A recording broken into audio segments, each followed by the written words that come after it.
Good morning, Rian, and good morning to all the panelists and all the participants to this webinar. Yes, indeed, as you indicate, number 7, let's say lucky number 7. If we just recap quickly, and I'm sure Sibongiseni will take us through all of that.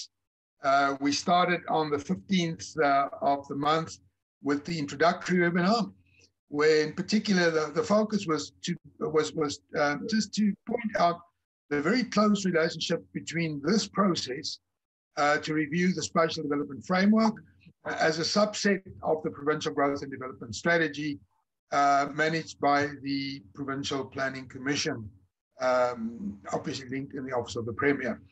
Now, we emphasized right from the beginning that this is a joint venture between Office of the Premier, Planning Commission, COCTA, and I must say that it's really been encouraging to see what the collaboration has been since we started with the first webinar on the 15th. The 16th, we had the webinar focusing on the social environment. On the 17th, we dealt with the economy and its spatial sort of context in KZN. On the 21st, we dealt with the environment. On the 22nd, we had a focus on infrastructure for the province. And then on the 23rd, we focused a little bit on governance and governance implications for spatial development and also vice versa. So today, then, number 7 is really the last webinar in this particular range, where the team that has been leading this is presenting to us today what the overall finding or conclusions are that we think we can come to at this particular point in time. It's the last one in this series. I must emphasize, we don't see it as the last one in the review process. This review process, as Sibongiseni in a moment will indicate further, is still to run for some time. From the Provincial Planning Commission side, we are, however, very keen to get at least a basic framework in place for inclusion in the growth and development strategy that the Planning Commission has got to present to the Executive Council still later this year. And it is a strategy that will run from 2021 to 2025, focus for those 5 years in particular. And let me just emphasize again then the point that we've done through all the webinars. As much as the strategy would deal with the issues of what needs to be done, what we believe are the priority issues to be attended to at this particular point in time. And we know it's a difficult time to do a strategy review. And for that reason, the webinars, and we can't meet face to face. There are no sandwiches or nice eats and coffee unless you have some in your kitchen. But still, we found it to be a very productive engagement around this. And we would love to see also then today what we were able to capture as the key takeaways from the process thus far. So I think with that, Rian, welcome again to everybody here. Rian and the team will guide us on how to participate effectively in this webinar. And we're very pleased to have you all online. And please do participate actively. Thank you, Rian. Thank you so much, Mr. Brooks. Right, if I can then take us through the purpose and the participation. As Mr. Brooks has said, is we want to give some feedback, but the engagements aren't over yet. And it continues both during our meeting today, but also in future webinars that we will be setting up. Next. In terms of the purpose of our meeting, it's really to consolidate what has come out of the webinars thus far, as Mr. Brooks have indicated. He's indicated to you that we've held various webinars as this first round of engagement under the theme of social, economic, environmental, infrastructure and built environment, and also the governance. And what we're trying to do today is not only give a brief background or brief feedback for what came out of those sessions, but also to try and find ways of integrating the various comments that came up. You would recall that we specifically had sectoral comment or sectoral webinars, but now we need to start also looking at where these issues start linking with each other and start becoming cross-cutting. And of course, how they guide us spatially in the formulation of the Psdf. Next. In terms of the purpose is then obviously for those role players who might be new and might only join us in webinar number 7 is to give you a very, very brief overview of the Psdf process so that you've got an understanding of where we are, what is still to happen in the months to come, etc. But we also like to provide feedback to yourselves on the issues identified by the role players in those sector webinars. But as Mr. Brooks have indicated, we've had them starting from the 15th up until the 23rd of July. Various sectoral issues were identified and which we would like to share with you. But then we also would like your assistance, both today as well as after this meeting, to try and prioritize or identify which of this myriad of issues are critical from your opinion and from your specific sector's point of view. And we will be using that feedback as the input into what it is that we need to try and address as part of the Psdf, but also as a feed in to the Provincial Growth and Development Strategy itself. Next one. Now, in terms of the participatory channels, there are various ways that you can participate and give us your inputs both today and after the meeting itself. Petronella, if you click the next one. The first one is in terms of the meeting chat. At the bottom of Zoom, you will find a little link that allows you to chat in a chat room. That chat room is visible to both participants as well as the panelists here today. And you can raise any comment, any query, any question in there. We do have Craig manning that particular chat, and he will from time to time, if there are any comments coming through, share that back with us as well. The second way of communicating with us is through an online form. You can go to that URL indicated there, www.tinyurl.com/psdf-issues. And what you'll find there is the issues that have been identified over the past 2 weeks have been listed on a Google form, and you are able to indicate the importance of each and every individual issue from your perspective. And they are themed under the SPLUMA principles on that particular form. Now, we're going to keep that open until the 15th of August. In other words, you can already go in there right now and highlight your opinion and give your opinion on that particular form. But we are going to keep it open for another 2 weeks just to be able to allow everybody an opportunity to work at it and to give their inputs. The third option is, of course, verbally. As soon as Mr. Maseku has given feedback on the issues identified, you will be able to raise your hand. There's also a button at the bottom, and Craig might be able to guide participants in the chat room. And once you raise your hand, we will acknowledge you. Mr. Maseku will specifically acknowledge yourself, and we will then ask you to unmute yourself, and you're able to raise any further inputs or comments. Apart from those opportunities today and in the next 2 weeks, there is an email address, psdf@kzncocta.gov.za, which have been started, and it will remain active for the duration of this project. And you are able to, at any given time, provide email feedback there. It can be comments, it can be information, or a registration of any sort of interest you might have in future engagements. So please do make use of that continuously. And then lastly, at the bottom right of the screen, you will see that there's a website link, a part of the COCTA website, kzncocta.gov.za/PSDF, where information as they become available during the process will be uploaded. There are already a number of materials and links on that website, so you can go there and have a look at that as well, ladies and gentlemen. Now, next, if we just stand still at the online form I was telling you about. So if you go to that URL, psdf-issues, you will find that we have listed on the right-hand side, you'll see an example or a screen clip from that particular online form. We have listed under the SPLUMA principles a number of issues as they came out of our webinar. So for instance, under the principle of spatial justice, we started listing the issues highlighted, such as spatial transformation, equitable access to social services, improved accessibility to basic infrastructure, etc.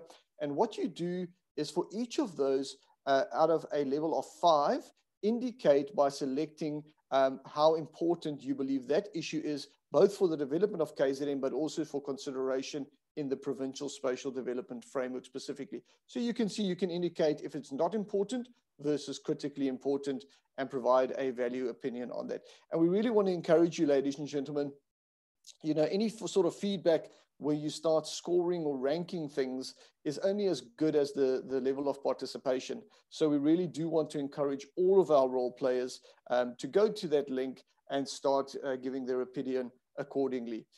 As time goes by, we will also upload the outcomes of all of these surveys that we've been running in the past 2 weeks onto the website as well for everybody to have a look at it. Ladies and gentlemen, I think from my side, that's all I wanted to add at the moment. You are welcome, as before, to participate and to ask questions in the chat. And please feel free to not only participate today, but continuously keep your eye on the website. And we will be sure to keep you involved in the engagements. I'm going to hand over to Mr. Maseku now to take us through the rest of the program, both in terms of the background to the Psdf, but also the issues that came out and emerged from our webinars. Mr. Maseku? Ryan, thank you very much. Good morning, ladies and gentlemen. By now, you already know I'm Sibongiseni Masego from Isibuwa Development Planners. We are pleased to be of service to the province of KwaZulu-Natal and also to be entrusted with such an important task of putting together a provincial special development framework. Good morning.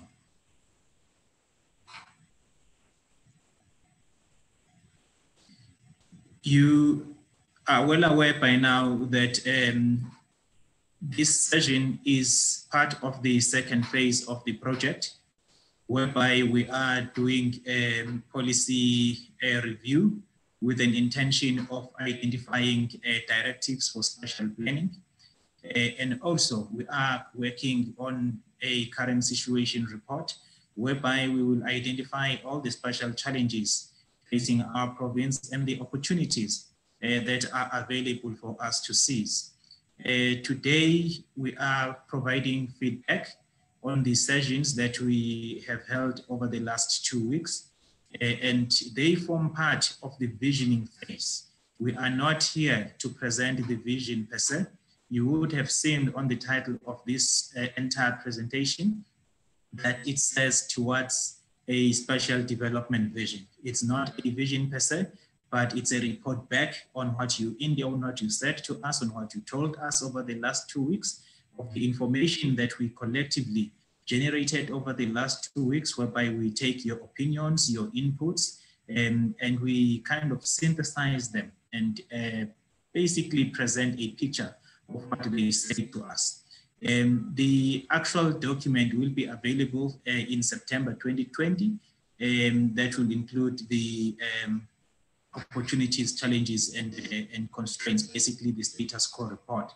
That report will also be made available to all stakeholders for comments. We will still be using social media and many other platforms to engage with stakeholders regarding the outputs and the findings coming out of that report. So today, when we present our information, it's not so much about reporting back or telling you back what you told us over the last 2 weeks, but it's more to indicate what we have made out of it. In some instances, we may be provocative. The intention is to get stakeholders talking so that at least we come to some form of a common and shared vision at the end. As part of this current phase where we are doing policy visioning directives and spatial challenges, we are going to identify those aspects that would enable us to develop a concrete development vision. So today, we are not presenting a vision statement, but what we are presenting are characteristics or features or themes that will need to feature quite prominently in the special development vision for the province of KwaZulu-Natal. So please do bear with us. where we are kind of controversial, where probably we are again moving out of direction, please do direct us to the PA campus and help us to reach the destination that we want to arrive at. Next slide, Patron.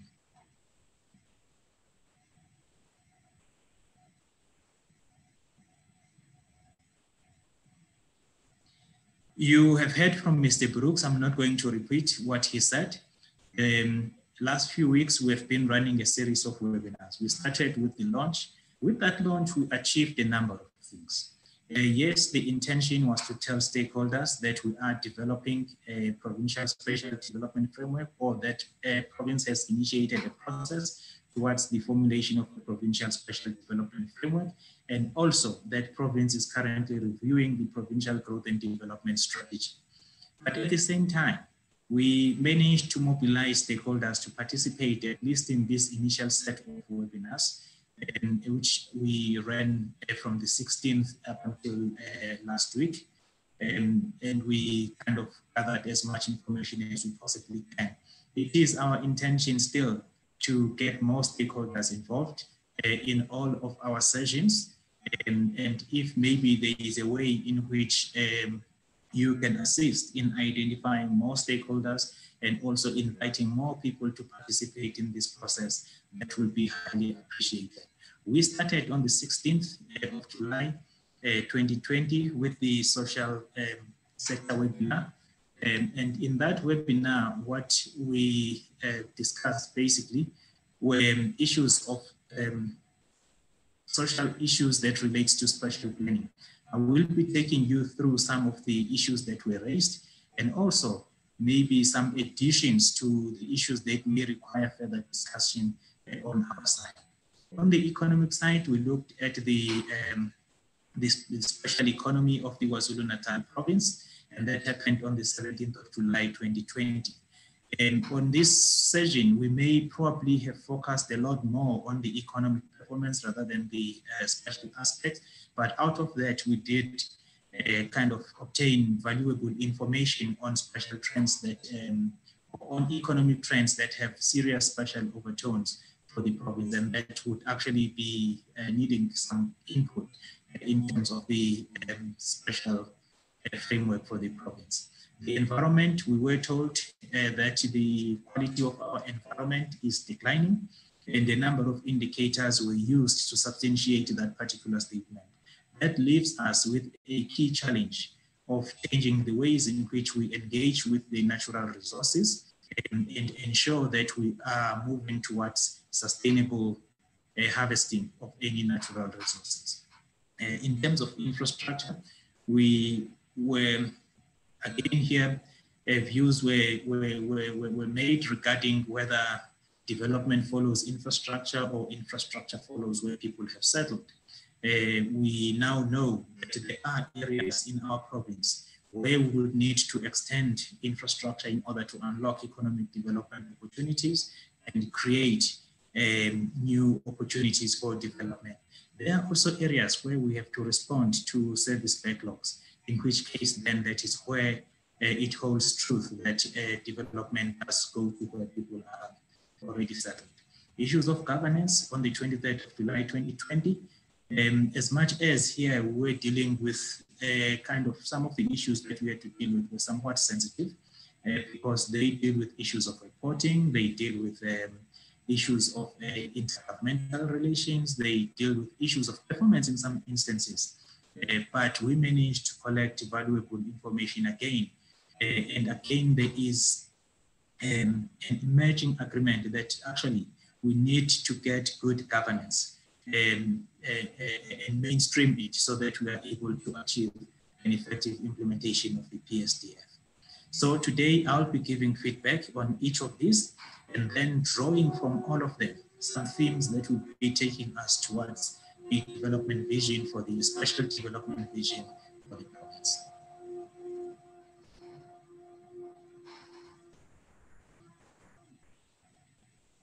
Next one, Petrona.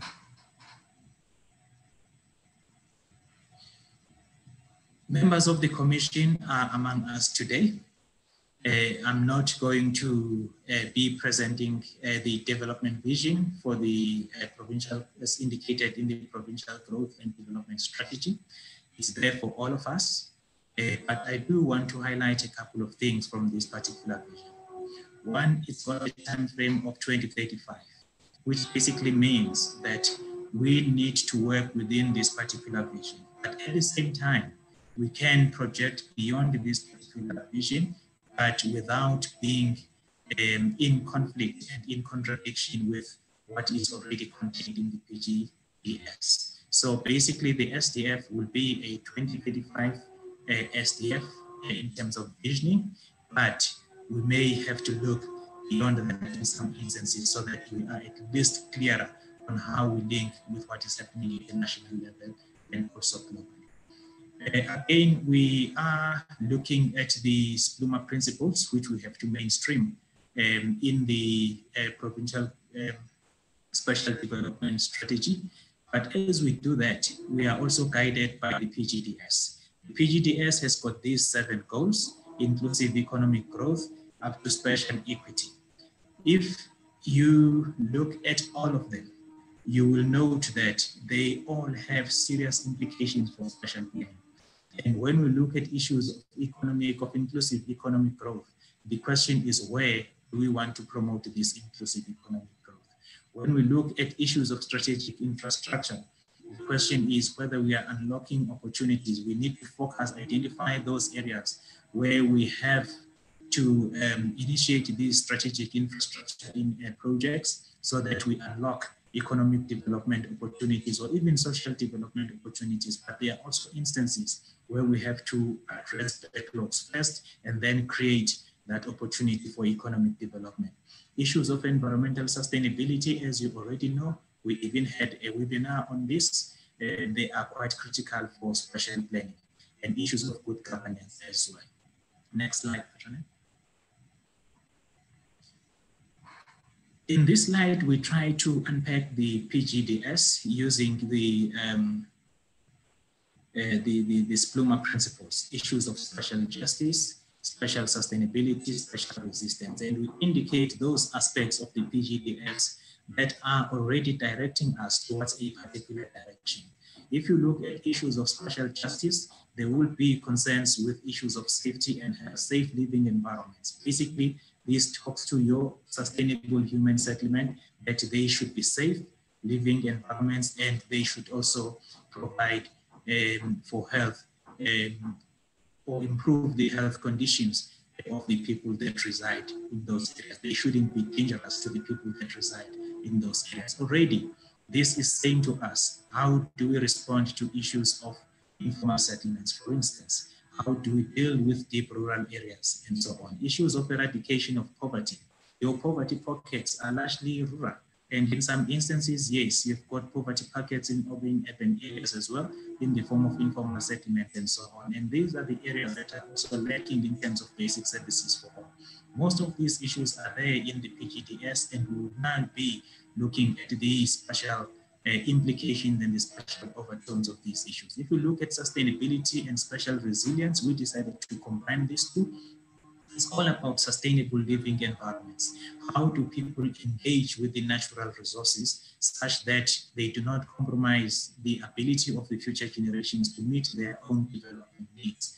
The special choices that we make and the impact of those special choices, for instance, the location of human settlements, and how do we design those human settlements? There are directives that are coming from legislation, for instance, that there shouldn't be any development within say a 50-year flat line, or if it's between a 50-year flat line and a 100-year flat line, there are processes that needs to be followed. So we need to bring all of those directives into the Psdf so that we are able to guide the design of future settlements. Issues of food security, which will also relate to issues of agricultural production, becomes very much important. Efficient use of our infrastructure, of our resources, of our everything basically that we have that enables development within our province. It needs to be used in an efficient manner. and issues of good administration and good governance. It's all about issues of enforcement. It's all also about issues of planning, and how then do you involve the public in the choices that we make when it comes to development planning. Next one, Petrona. So if you take all of this, then, and we quote, it says the optimal and responsible utilization of human and environmental resources, building, addressing need and maximizing opportunities towards greater spatial equity and sustainability in the development. What I'm basically saying here is, as much as we are responding to the requirements of this plume, we are taking a leaf from the PGDS here. We will be led from the PGDS side, and we are defining certain aspects of the PGDS, especially those that relate to issues of spatial planning, spatial equity, and the related aspects as well. So when we do this, we are also mindful that KwaZulu-Natal is not an island. We are part of a country called South Africa. South Africa is in Africa, and we are part of the global community today. So there will be directives coming from the international level or global types of directives that we need to take into account. Some are already taken into account sufficiently in the PGDS. Ours will be just to amplify those particular aspects that relate to spatial planning within the province. There are also policies and programs at the national level. Key among these ones will be the National Development Plan and the draft National Spatial Development Framework. That will be providing a framework and guidance for the preparation of the Provincial Spatial Development Framework. You remember, last week I emphasized a lot on issues of vertical and horizontal integration. While we can inform processes that are taking place at a national level, we cannot be in conflict with these special plans that are already in place at that level.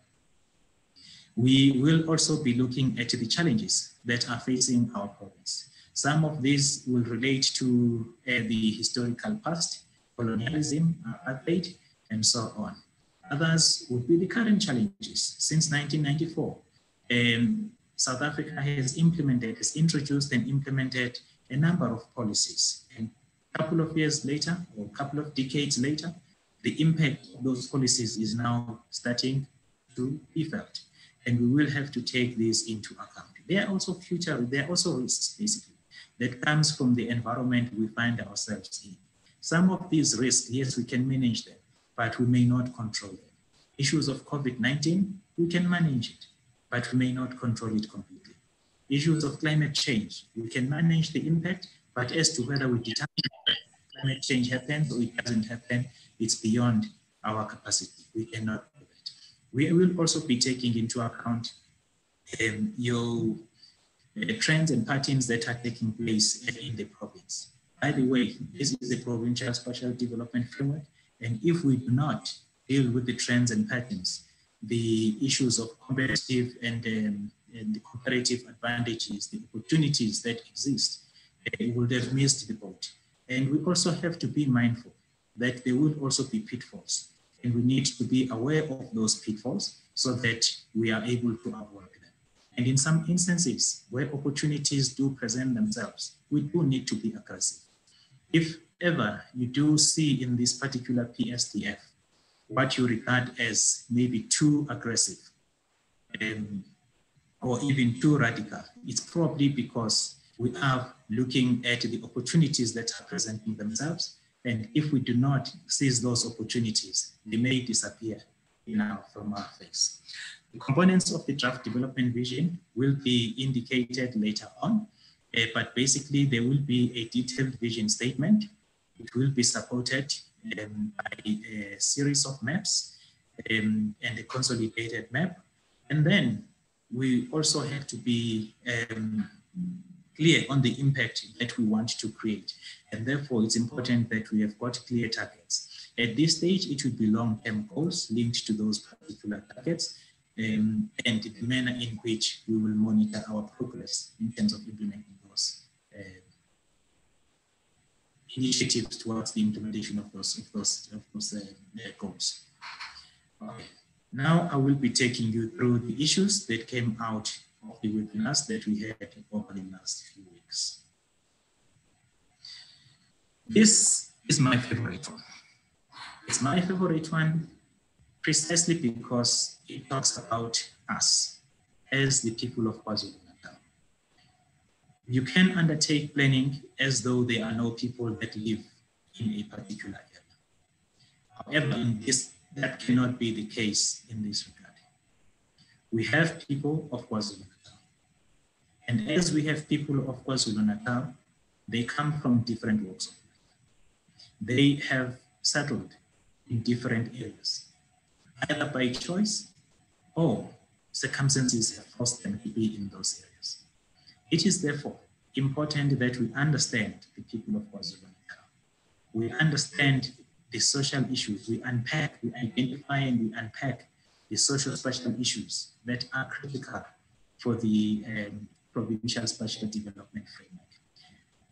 From the work that we did when we had the webinar, we have kind of identified, you can have more than this, but we have identified about 7 critical issues that would need to inform the spatial development framework. These issues, 7 issues, will now be investigated in detail as part of the status quo. And we will then provide information. Where information doesn't exist, we will try and generate that information. If I can then start with some of these issues, population dynamics. What we're talking about here are issues of population growth. We know that our population is growing. We also know that as the population grows, its structure also changes over a period of time. Today, we've got an opportunity, maybe, of harvesting what we call this demographic dividend, of benefiting from the current structure of the population, where we have a significant number of people that fall within the youthful category of the age cohorts. And that provides opportunities in a number of ways. We will go into these details when we deal with the status quo. Issues of population movement, because we know that if we read on literature today, they will say to us, urbanization has reached high levels in Europe and probably North America, and to an extent South America as well. Asia is also ahead of us, and they say the highest rate of urbanization is happening in Africa and also in sub-Saharan Africa.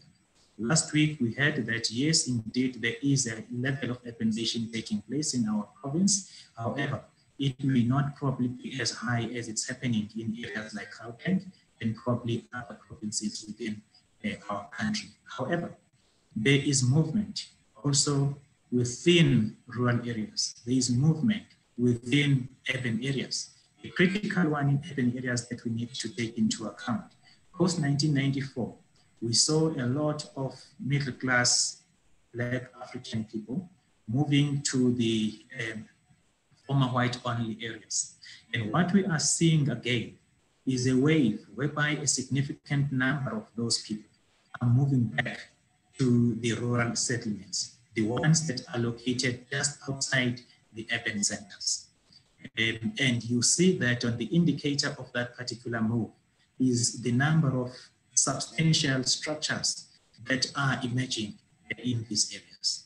There are a number of them, and we can talk about them, but we will be using these as examples in the status quo report later on. So we are seeing movements, population movements in different ways that we need to be aware of and develop strategies of responding to them.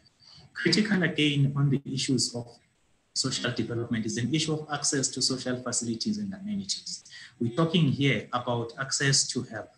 There will be standards that we need to apply, norms and standards that the Department of Health has developed for the location and the type of health facility that they develop in different areas.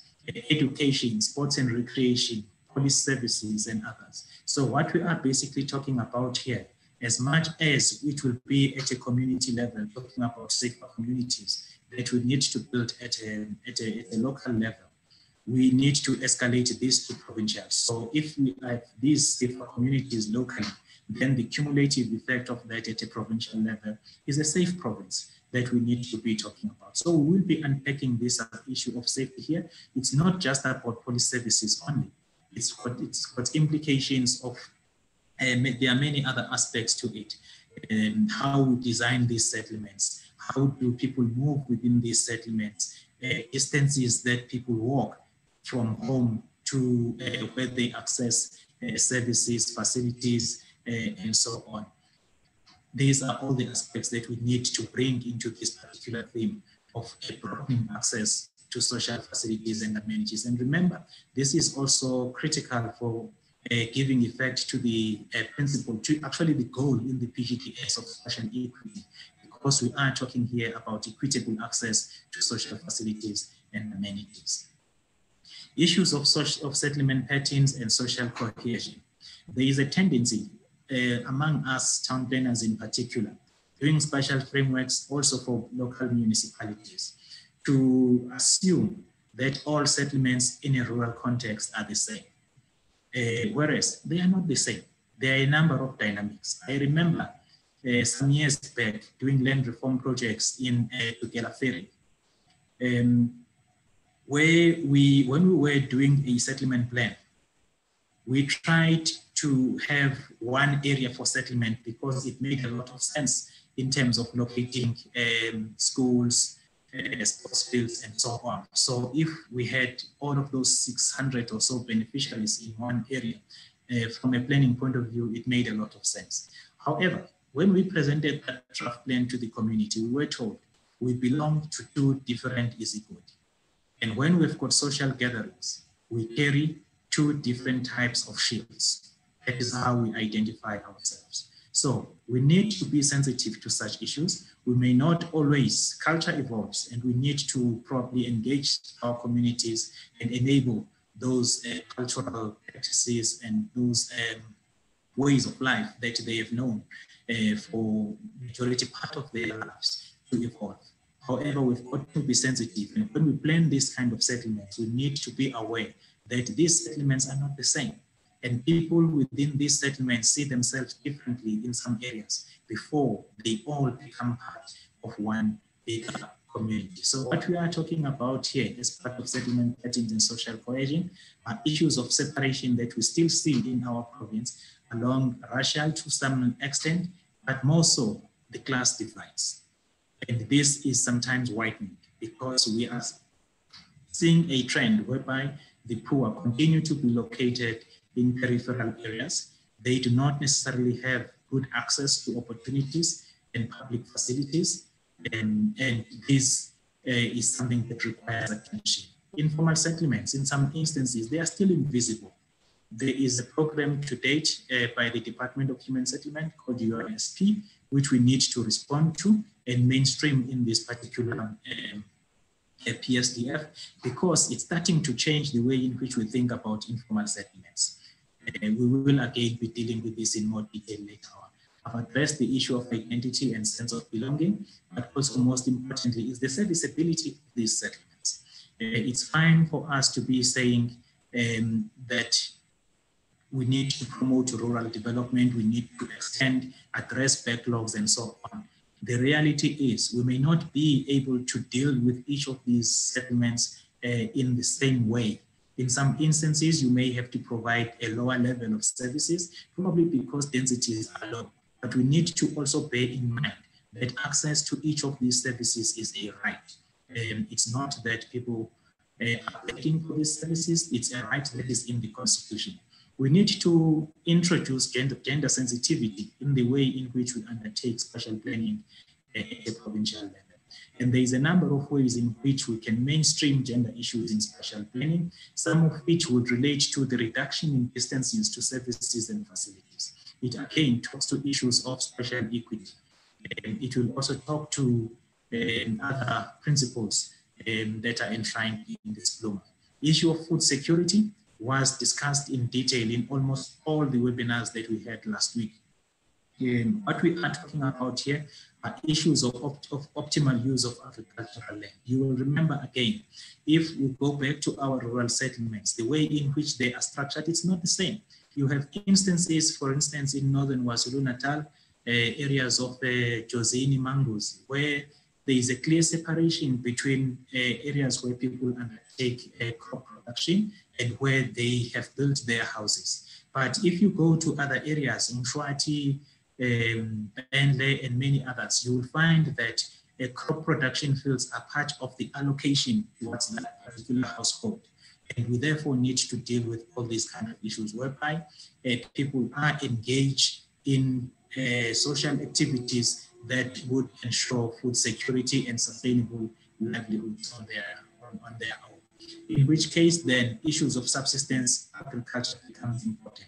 It's not commercial agriculture, it's mainly subsistence agriculture to assist each household with food security, especially in areas where there are poverty pockets. This is where we do need to come up with strategies that deals with food security as a response to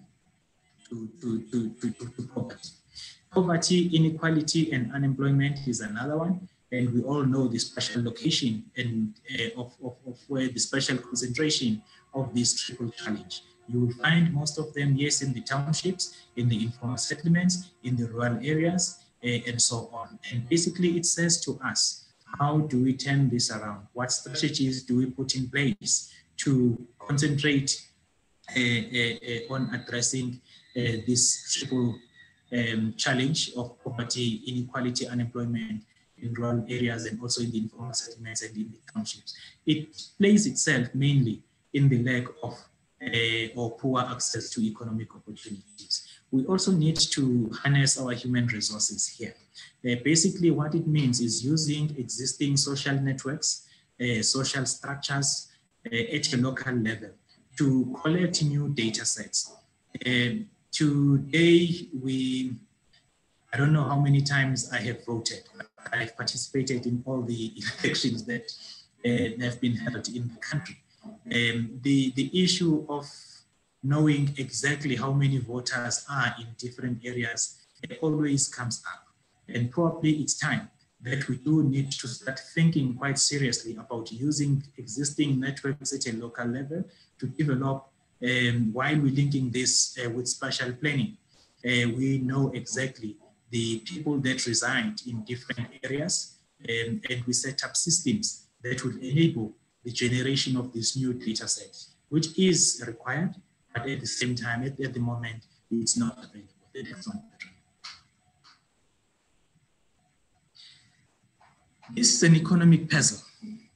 It's an economic puzzle because when we dealt with the economic issues last week, a number of issues were raised, which now we need to work together to stitch together basically to solve the puzzle that's already there. As you can see my arrows there, I think there's already guidance. We were told of issues of ecotourism, basically your wildlife economy. And I've brought in this to a theme of ecotourism, where we need to clearly identify these opportunities and be in a position to indicate how they can benefit the neighboring communities. You have Isimangaliso Wetland Park and World Heritage Site. You have Ukahlamba Drakensberg. You have got Mfolozi, Hluhluwe Game Reserve, and many others. And there are communities nearby. And they always see all these cars driving in and out into these areas. And we do need to find ways and means in which we can identify and locate and special opportunities for those communities. But at the same time, these are resources for benefits the whole country, in which case then as a province, we have the responsibility to look after these resources and ensure that they are kept in a condition that is always in line with the conservation aspirations, and at the same time, they're able to generate economic opportunities for the province as a whole. Again, we also spoke last week about issues of concentration of the economy in eThekwini, Msunduze, Mhlathuze. You may as well just add Newcastle, Port Shepstone, and so on in this list. But the reality is more than half of our economy, you will find it in these areas. It so happens that these are also the areas that are receiving lots of population as urbanization takes place within our province. And most of them also tends to locate largely along the coast. This theme is also in the National Special Development Framework, which is basically saying most of the coastal towns are at the receiving end of urbanization, and that is where higher population growth is taking place. If that is the case, we therefore need to have a serious debate on whether we want to, anyway, we've got to support whatever infrastructure that is already in place in each of these areas. But at the same time, we may want to redirect some of the urbanization and also economic growth to some other development centers within our province. The question would be, where and which ones? Issues of limited economic activity in the townships, which generate long distance traveling, carbon emissions, and also traffic. So this is an unnecessary stress that is taking place within our environment. And if we had planned our settlements differently, we could probably be dealing with different issues. The key issue then is there are people who will move from townships to urban centers in order to access opportunities. But will they also be able to take some of these opportunities to where these people are? We need to transform these townships from being dormitory or residential areas into sustainable human settlements that create opportunities for people that reside in those areas. Limited economic activity that's taking place in the same settlements is probably the same as what is happening in the townships, but in a slightly different way. The type of migration or movement or population movement that you find here will be of a secular nature, where people move between a rural area and an urban center either on a weekly basis or on a monthly basis. And again, it will play itself in the form of rural poverty and underdevelopment and service backlogs that you find in these rural settlements.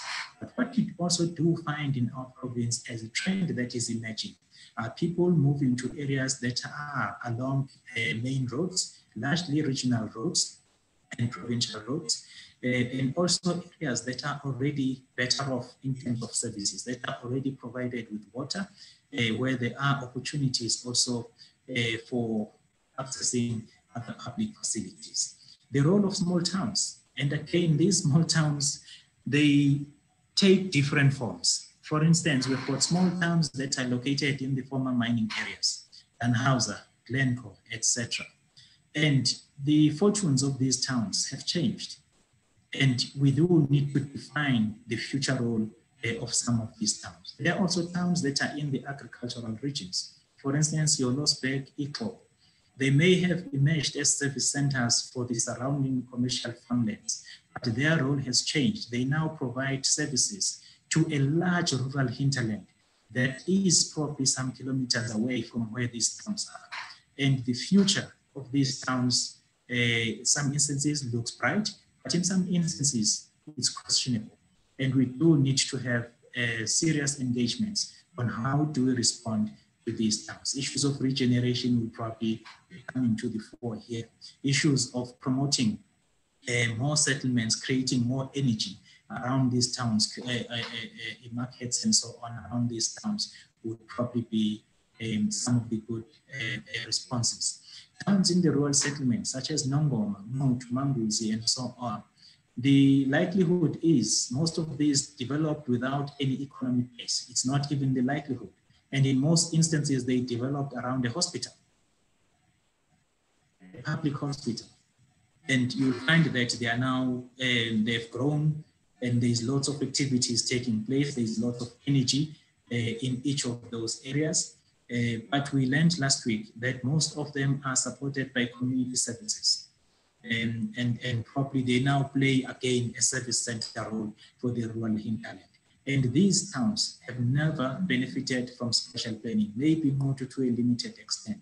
Mangozi, various attempts have been made, and there are serious issues that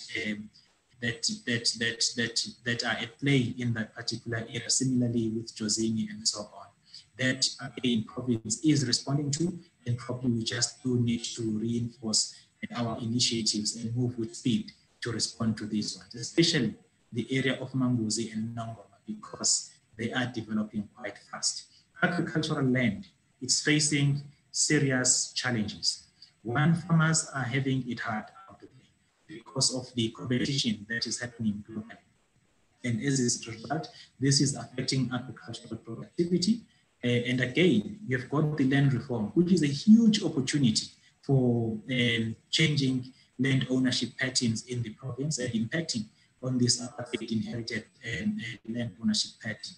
However, we are also seeing situations where good agricultural land is withdrawn from agricultural activity, probably because there are no systems that were put in place to make sure that those farms continue as productive as production units. And if we allow that to continue, then we are threatening food security. Land reform, instead of becoming an opportunity, it then becomes a threat, especially to issues of food security. And the condition of some of these farms has deteriorated quite significantly. We are not in any way saying land reform should not happen, but probably we do need to question the link between issues of land ownership and issues of land use. You can still use the land productively without necessarily owning it. If I'm not mistaken, one of the major forestry companies in the province recently said, we are not in the business of owning land, we are in the business of producing trees. Innovation and fourth industrial revolution provides a huge opportunity. We heard a lot about this last week.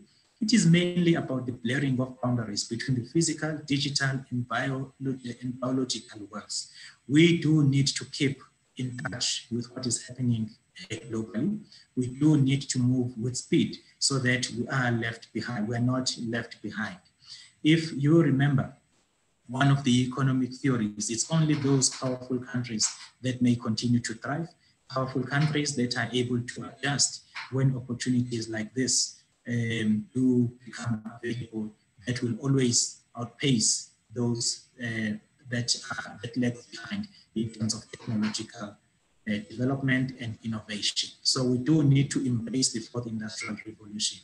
Similarly, with the green economy, we do need to define what exactly this means for our province and develop programs from a special perspective that would enable us to harness the benefits that the green economy provides to us.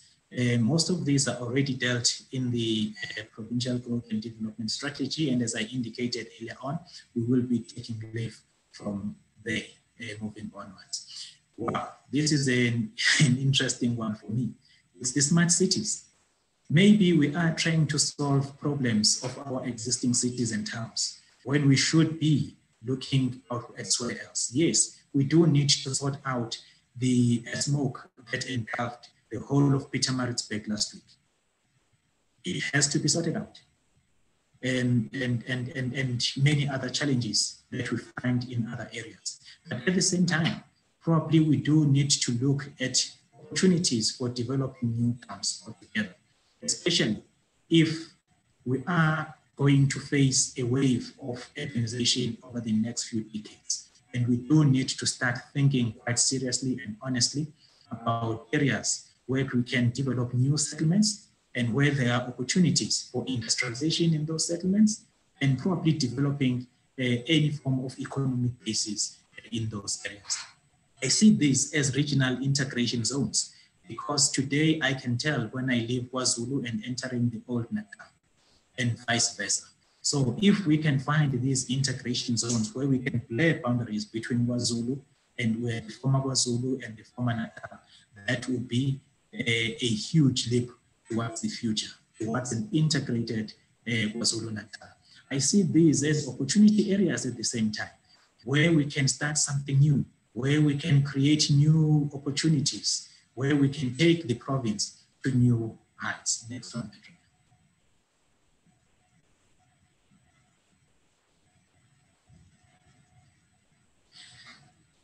Environmental issues. Again here, we used a number of indicators basically to substantiate the statement that the quality of our environment is declining. the issue of water security was highlighted as one of the important ones.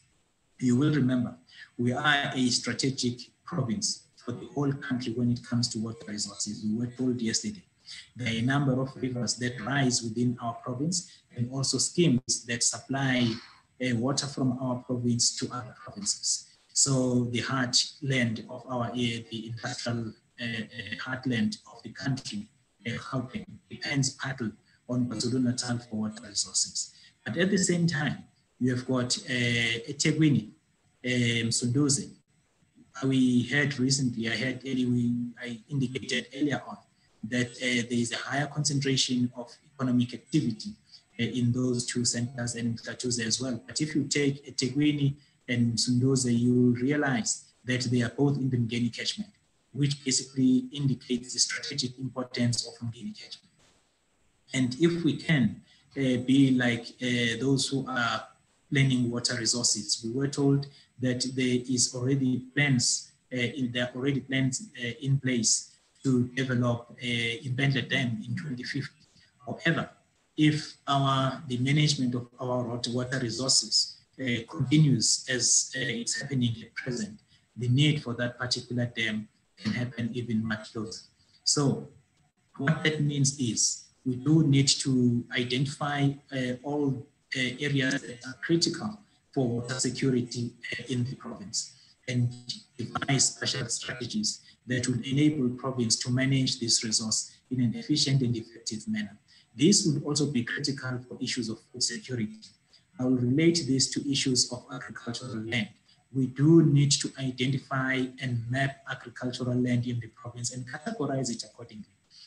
Last week, we were guided that the categories that we were using were somewhat outdated. There is more recent categorization of agricultural land in the province. We will be following that one up and making sure that we base this plan on updated information. But what becomes more important for me is that we are able to identify this agricultural land. And even when we do have to implement programs such as the land reform in those areas, we've got to be sensitive to issues of food security. And we've got to make sure that we link the implementation of that particular program to issues of food security. This also becomes important at the household level in rural areas where we know that issues of the agricultural land may not be as good as it is outside of those settlements. We all know that the former KwaZulu was built largely on areas that had less agricultural potential. And as a result, yes, subsistence farming is happening, and in some areas it's happening with success, but there are areas where it's not possible. Where it is possible, we do need to identify those lands and find ways and means of protecting that land and ensuring that there is continued use of that particular land for agricultural purposes. These are areas, for instance, in northern Zululand, where I indicated that there is a separation between residential and agricultural land. You find similar type of trends in Bendle as well. You find similar types of in areas up low-scope areas and so on, where it's possible to use a good agricultural lands located along our rivers for agricultural purposes or for as irrigation schemes, for instance. It's happening in Musinga, and we need to identify a lot more where this is possible and where we can support these kind of initiatives. The issues of the green economy, I've touched on this briefly when I was reporting on the agriculture, on the webinar. And again, there were a number of issues that were raised in respect of this, but the key message was that we do need to embrace the green economy. We do need to be developing maybe different measures for the GDP other than just numbers. These will be measures that relate to how the production that's taking place is at the same time taking care of the natural environment. Issues of environmental sensitivity, KZN SMVelo, Wildlife SMVelo here has done a good job. They've mapped almost all the environmentally sensitive areas, and they continue to refine the database that they have developed. This becomes a resource that we can use to identify all the areas where development probably should not happen, and also areas where development should happen with under certain conditions or with great care, and also areas where probably we can pump up development and focus a lot more, because they may not be that sensitive environmentally, but do so without necessarily creating other environmental problems. For instance, environmental problems such as air quality. The management of our waste sites, landfill sites, becomes quite critical. As I've indicated, for the whole of last week, Pietermaritzburg was under a smoke because of the landfill site that you find in the area there. Then it then starts to affect issues of air quality. There will also be areas where industrial development can also end up compromising air quality and so on. So while we do want to industrialize, we do need to do so in a manner that doesn't create problems such as air quality, and also that doesn't impact negatively on our environmental areas. Environmental pressures, a number of them were identified that are happening in different areas within the province. Key among these is the issue of catchment management. I started working in the mid-1990s. In that particular time, issues of catchment-based regional planning, I think, was still something that was happening. I remember in the province, there was a report that was quite popular in the province, talking about the Tukela catchment and the settlements that have taken place along the Tukela catchment and the developments that were taking place within that particular area. Probably we do need to revisit this catchment-based type of planning when it comes to issues of settlement, and how then we manage the relationship between settlements and the environment, the manner in which people survive and sustain themselves, and how do they harvest natural resources in a manner then that doesn't create any environmental stress and pressures. All of these ones were identified. Issues of sand winning in some of the rivers, which exposes us to flooding, for instance. The issue of illegal mining in some areas, you go to Newcastle and so on, there will be all those illegal minings taking place in those areas in Matateni or Sizweni. You have many other environmental impacts, the forestry sector, the impact that it puts on water and biodiversity loss. And there are many others that we need to be careful of and that we need to take into account as we develop this provincial special development vision. Next one, Petronia. There were also governance issues and sustainable human settlements, human development, blue economy, COVID-19, waste management that were raised as part of the environmental issues. Issues of settlement management becomes quite critical, because here I indicated that there is data available indicating wetlands. Maybe we may not have modeled flood lines throughout the province, but through the preparation of the environmental management frameworks, which has been happening at a district level, valuable information has been collected, and we have a good idea of where potential flooding is likely to happen, and we can indicate those settlements that are located within flood-prone areas. What we do need now is to move beyond this and ensure that as part of governance, such information is made available to those who are responsible for the allocation of land for settlement purposes in particular. I'm talking about the rural areas, especially in Wanyama Trust areas here. Because they will allocate land even in areas where there is some environmental sensitivity. It's not that they are ignoring any directive, but probably it's because that information is not available at their disposal.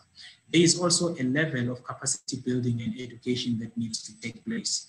And hence, it's important that, yes, We have this provincial special development framework, but at the same time, we don't need to initiate processes from bottom-up planning, and that will enable bottom-up planning, whereby we build some of these plans from the bottom, and then we are able to consolidate information in a manner that will then give us an integrated high-level picture.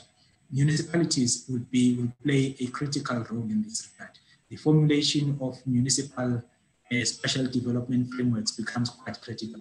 It's easy in urban areas because we can identify precinct plans, but in rural areas, we've been doing things called area-based planning, and probably we need to redefine this. And again, COGTA has actually started with a process of this particular nature through the preparation of master plans for each area under traditional leadership. It's a start. We do need to refine that particular process and use it as a provincial program that will then enable us to generate the information that I was talking about earlier on. We need to know not just settlements, there are people within those settlements, there are dynamics taking place within those settlements. Up until they are mapped, recorded, and so on, then we would miss the boat in this case. Next one, Trina.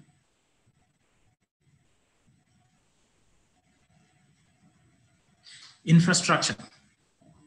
Well, a long debate that we had last week was whether it follows people or people follows infrastructure. Yes, if we want to open new opportunities, it's quite clear we don't need to extend infrastructure to areas where it's not in existence, areas that are also probably not developed at present. There is a lot that I've seen happening just outside Camperdown, actually around Camperdown. Probably it's part of this infrastructure extension so that the private sector then responds. You are opening opportunities through the provision of infrastructure. And it's happening also in many other areas, in many other towns within our province. And we, however, still have to deal with issues of backlogs. And this is all integrated. Again, the issue of water resources becomes quite critical, because as much as we can talk about sustainable human settlements, if infrastructure is not available, the sustainability of those settlements becomes questionable. We're talking about issues of economic development. If infrastructure is not available to support that particular economy or those economic activities, some of them are actually water, they require a lot of water. And if that water is not available, then they may not be implemented as we would have planned. So it's important then that we take the issue of infrastructure, we put it at the forefront of special planning at a provincial level. We indicate those areas where we need to focus in terms of extending access to basic services. But at the same time, we deliberately identify areas where we will extend infrastructure in order to unearth and identify, in order to unearth economic development opportunities. And we can do so using a number of strategies that are already in place. Corridor development was mentioned, for instance, as one of these opportunities. A specific mention was made of a corridor linking Richards Bay Coast through Ulundi, Vryheid, Newcastle to Gauteng. This is a strategic corridor. And it's important in terms of the supply of coal to the port of Richards Bay. And there are then many other opportunities that could be opened up as part of that. Issues of groundwater was mentioned. KZN is an important source of surface water for Gauteng and to an extent for Mpumalanga as well. Therefore, it's important that we manage our water resources accordingly. However, there are realities that we also need to bear with. You go to Jozini Dam, Pomola Dam, you have got settlements around Pomola Dam where water is still supplied to those communities using water tankers. You find the same in the area of Bedville, where there is more than, I think there are more than 2 dams in that particular area. Woodstock Dam is the one that was mentioned in particular. Again, we do need then to create these balances, that we are able to provide long haul type of water to supply bigger areas, and so on, but at the same time, respond to the needs of the communities around these particular facilities. You heard earlier on, I said I might be controversial, and I'm sure people from the water sector would probably be responding to this. Why is it happening? We're talking of serious water backlogs in the area of Kwatuguza in near Petville, yet there is Woodstock Dam right nearby. We're talking about serious water backlogs in the area of Jozini, yet there is a huge Pongolapur Dam just nearby. There will be wastewater issues that we also need to deal with, which becomes critical and is linked to the availability of water. The next one, Petrona. One back, thank you. But we do also need to bear in mind that there are other types of infrastructure that we need to take into account. ICT-related infrastructure. You remember we said we want to build on or seize the opportunities that the fourth industrial revolution presents to us. In which case, then, we need to lay this ICT infrastructure throughout KwaZulu-Natal so that we are able to have easy access to information and quick access to that information. I'm talking about not just extending this infrastructure to the urban areas only. We've seen a lot of digging taking place in the suburbs. Most of us reside in urban areas. I'm not so sure of the amount of digging that we see happening in rural areas and the townships and so on, where this infrastructure is also required, especially if we are to transform those settlements from being apartheid settlements to democratic, all-inclusive settlements that belongs to the new South Africa. Issues of service levels were also raised. I indicated earlier on that not all areas may be provided with services at the same level. There are areas where population densities are extremely low, and you cannot then make a case for pipe water to those areas. Probably a lower level of service, an argument for a lower level of service could be made in those areas. You cannot have sewer lines going to those areas. However, you can then come up with different types of sanitation that is also environmentally friendly that can be developed in those areas. So issues of norms and standards here for the provision of service levels also become quite critical, and they need to be taken into account as we develop a vision for KZN. Well, mention has also been made of rail and road infrastructure. We've got ports in KwaZulu-Natal. Remember, one, if my memory is in our vision, where we're saying that we want to be a gateway to, I think, Southern Africa. I believe we can actually be a gateway to the world. We've got flights from eThekwini going to Dubai and many other areas. So we are already taking the South Africans or people from South Africa to the world, and we're bringing the world to KwaZulu-Natal. I think that is what SAA would say. We are already doing that. We have got ports of Richards Bay, the port in eThekwini, whereby we are moving goods from our province, not just to parts of Africa, but also to other areas globally. And we are already a gateway. And this is the infrastructure that we need to build on. This is the infrastructure that we need to consolidate as we transform KwaZulu-Natal from the current situation to the future that we are yet to envision, or that we are starting to envision as we move along. I've covered infrastructure in rural areas, and also issues of renewable energy becomes quite critical. And again, we do need to play a major role in this regard, taking into account the situation with energy supply in the country. We are not in any way, ESCOM has had a number of issues. They inherited old infrastructure. There's been history of whatever. The reality is there is shortage of energy in the country. Hence now and again, we're experiencing load shedding. And we do then need to start investigating issues of renewable energy quite seriously or vigorously, and identifying areas, especially where there are opportunities for harvesting natural sources of energy and so on. Next one, Petrona. Governance. was a difficult one.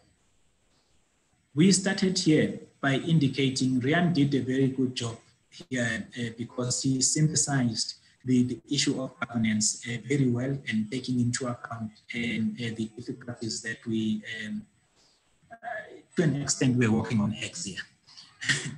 Actuals. Well, special differentiation, we've got our cities and towns that are managed in particular ways. We've got Ngonyama Trust land that's managed in a particular way. You've got agricultural land, your X70 of 70. We've got state land, and there are committees that have been set up to dispose state land. And there would always be challenges here.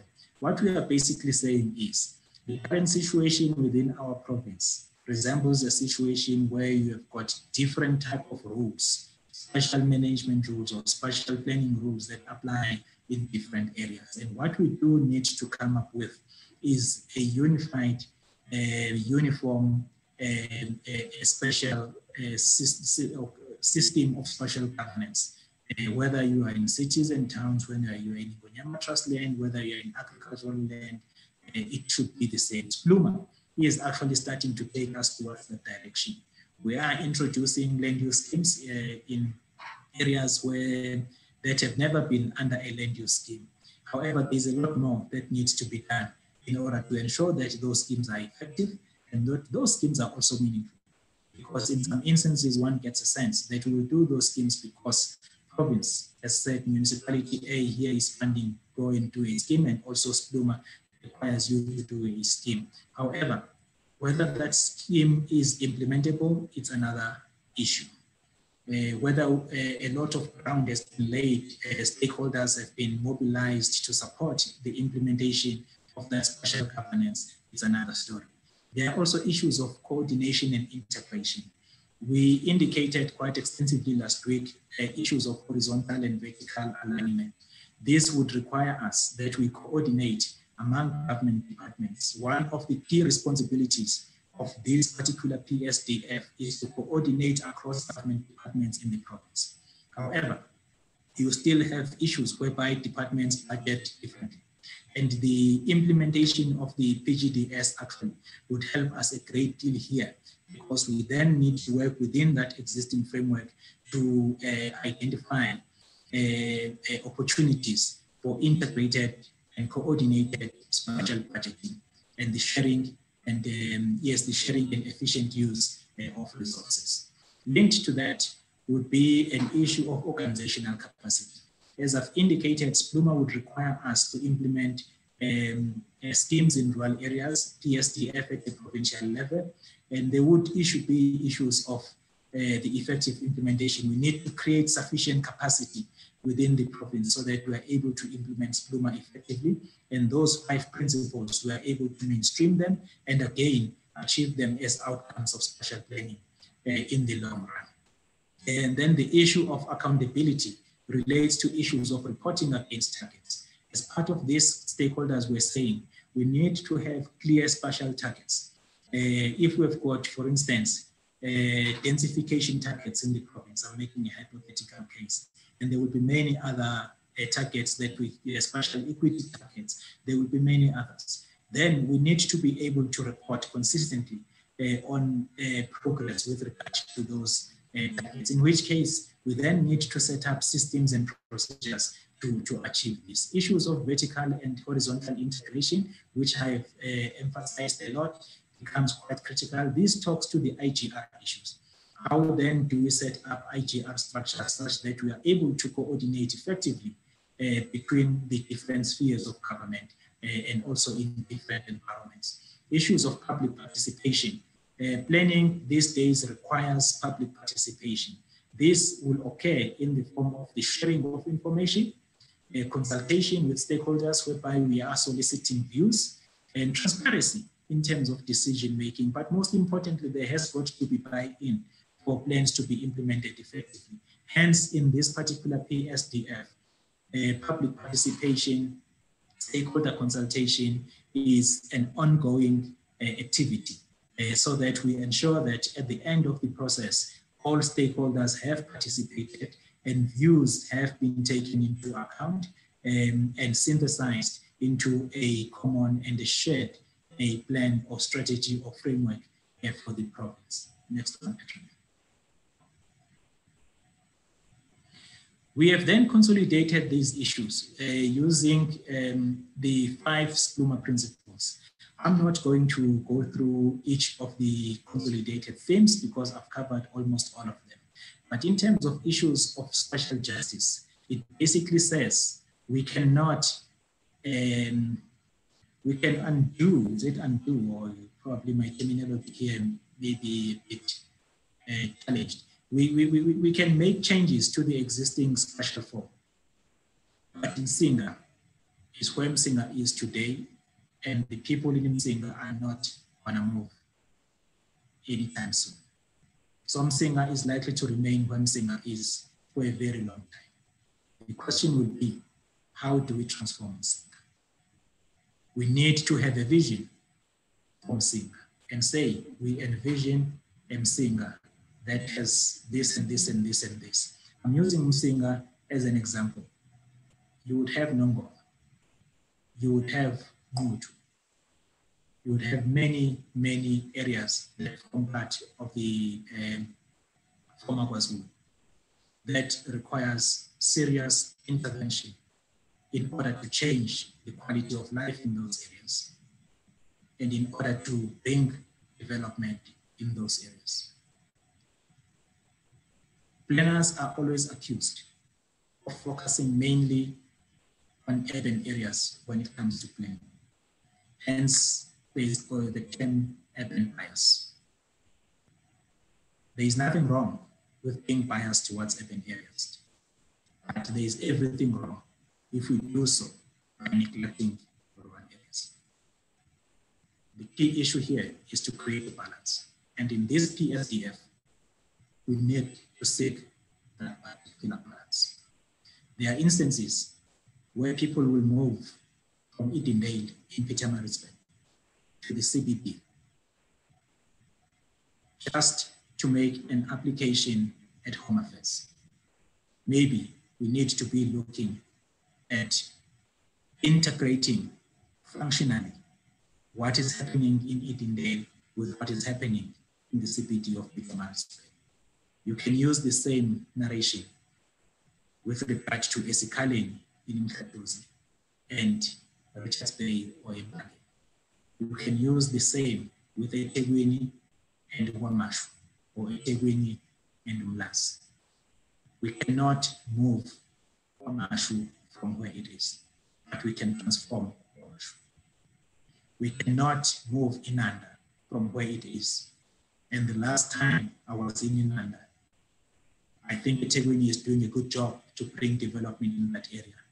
But there is a lot more that lies ahead and to transform the area from being a very urban, almost an urban slum, into a sustainable human settlement. Spatial sustainability, we can create a balance between economic development, social development, and environmental sustainability or conservation. And it's important for the sustenance of our economic activities and our social lives. Spatial resilience, we are facing a number of challenges, some of which we do not have any control over. COVID-19 will be a case in point. Climate change will be a case in point. We then need to create a province that is able to adapt to these changing weather conditions, that is able to withstand the shock that COVID-19 might impose on us. We were told last week that COVID-19 is likely to be with us for another 3 years, and probably. We then need to transform our settlements such that they are able to withstand, the province should be able to withstand the economic, social, environmental, and many other shocks that comes with this. We need to develop a special structure that makes an optimal and effective use and efficient use of our infrastructure. We need to extend infrastructure to the areas where it's lacking so that they are able to function efficiently as spatial systems. We then need to make sure that we undertake spatial governance in a manner that is democratic. There is accountability for the activities that we take and the decisions that we make. Most importantly, there has to be enforcement of spatial plans. Next one, Petra. As I move towards conclusion, this is just our summary of the KZN we know, the KZN that we have today. There are trends and patterns that are taking place in the province. You can mention population growth, urbanization, migration. There will be many others.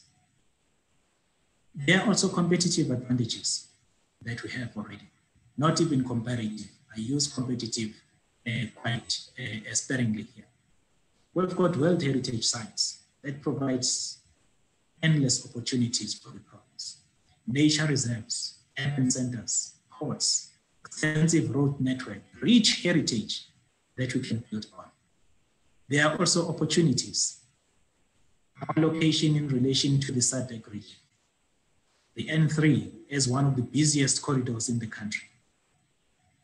The N2, which again is a coastal corridor that can link all the way from Maputo, once the Maputo corridor is developed, down to Cape Town, and probably can even move to Cape Town to Namibia, some aspects of Namibia. It's a coastal corridor. The coastline is an important resource and an important opportunity for us in terms of the ocean's economy and so on. However, there are also constraints.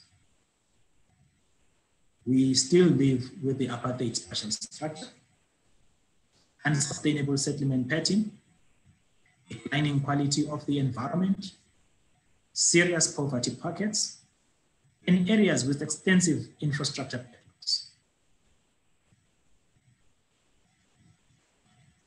I've mentioned the uncertainties already.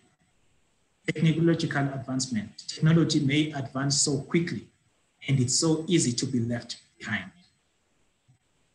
And as a province, we need to take this seriously and try and move with the times. Information economy is based on technology. And unless we embrace it, we will be left behind. COVID-19, climate change. Yes, urbanization will happen. Maybe there is a time when it will start accelerating, and when it accelerates, the key issue will be, are we ready in our urban centers to absorb the new residents and to provide for the housing and economic needs of our new residents? Issues of population growth, it may change because of the whole range of variables. These are some of the uncertainties. There are also challenges that lie ahead of us. These challenges will relate to issues of regional integration. Our province shares a border. Can I use the term border in this case, not boundary? Border with Lesotho. And as a result, we share a border with Swaziland. We share a border with Mozambique.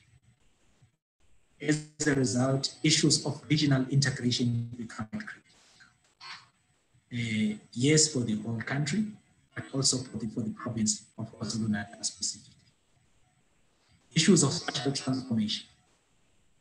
The spatial structure that we have is not sustainable.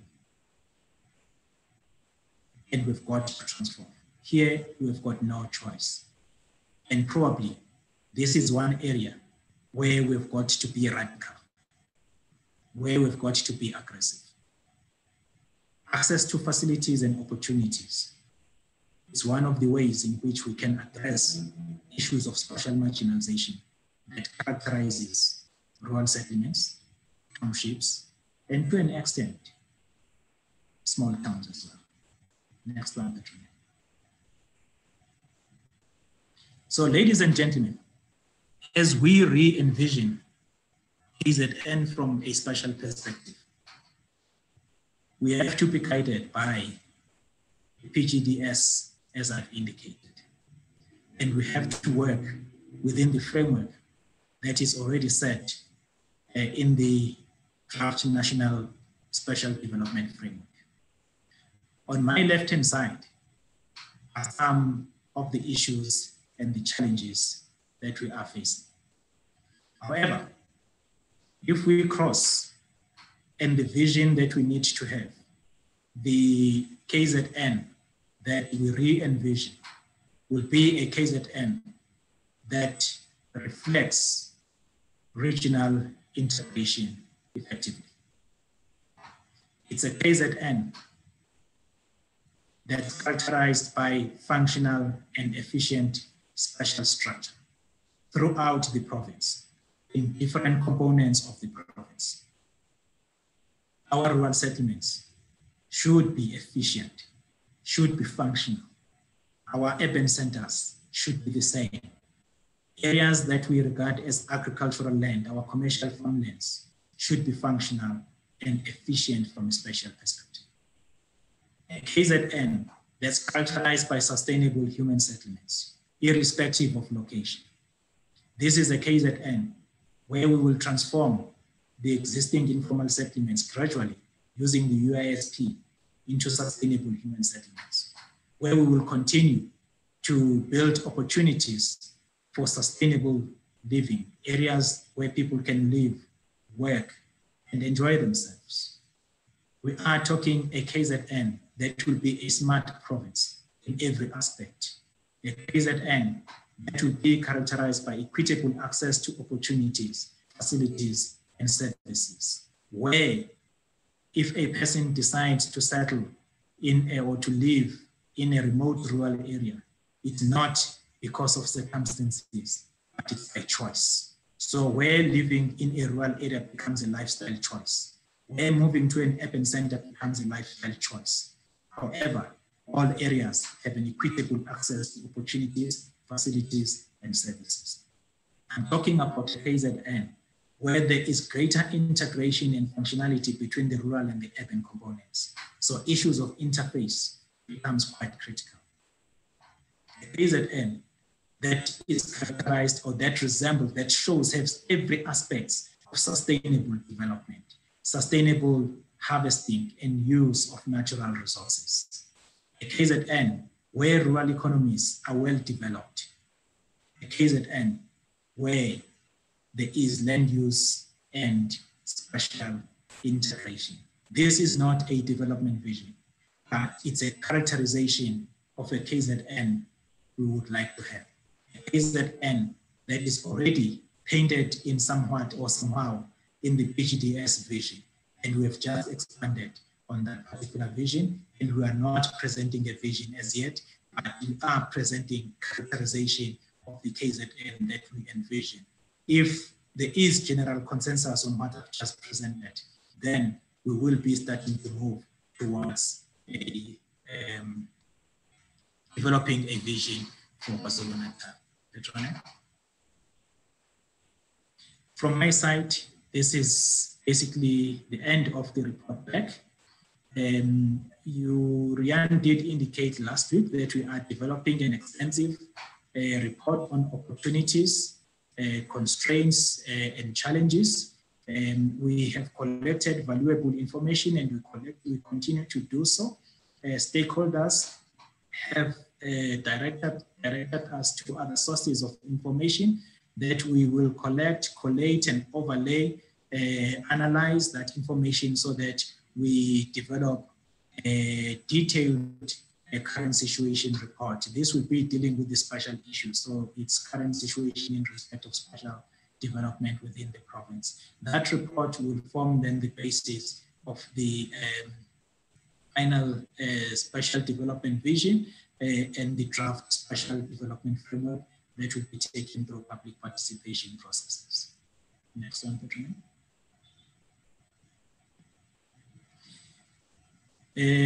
Rian Thompson has somehow explained this one of scoring in terms of opportunities. I think mine would just be to confirm. Maybe Rian, you can come back later on and emphasize on this if you want to. But it's just to indicate that in September 2020, there will be this detailed report. And we have to, in the meantime, provide input into the review of the PGDS. I think it's an issue that will be discussed in more detail between COPTA and the Office of the Premier. I think there is already some level of agreement on this one. Petrone?